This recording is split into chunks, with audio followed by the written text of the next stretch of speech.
અમદાવાદથી જ્યાં દાણી લીમડા પોલીસે 17 કિલોગ્રામ ગાંજાના જથ્થા સાથે એક આરોપી આ કેસમાં પકડી પાડ્યો છે। પોલીસે 17 કિલોગ્રામ ગાંજા સહિત 1.77 લાખનો મુદ્દામાલ કબજે કર્યો છે।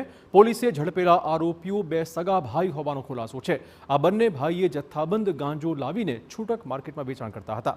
બંને ભાઈઓમાં પોલીસે એકને પકડી પાડ્યો છે, જ્યારે અન્ય એક વોન્ટેડ જાહેર કરાયો છે। પકડાયેલો આરોપી ગુનાહિત ઇતિહાસ ધરાવતો હોવાની વિગતો છે। આરોપી વિરુદ્ધ અગાઉ 12 ગુના નોંધાયેલા હોવાનો પણ ખુલાસો થયો છે।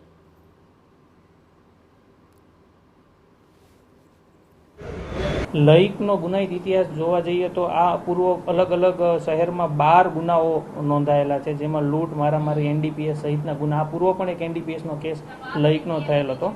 આ તપાસમાં દાણી લીમડા પોલીસ ખાસ એ જોશે કે આ મુદ્દામાલ જે જાવેદ છે તે કોની પાસેથી લાવેલ હતા, અને લઈક આ પૂર્વ પણ એનડીપીએસના ગુનામાં જે ધરપકડ થયેલ છે તો કોને કોને આ વેચે છે, અને જે ગાંજાનો જથ્થાનું જે એક ગાંજાનું જે યુઝ થાય છે તેને જળમૂળથી નાબૂદ કરવા માટે દાણી લીમડા પોલીસ આ તપાસ હાથ ધરશે અને આ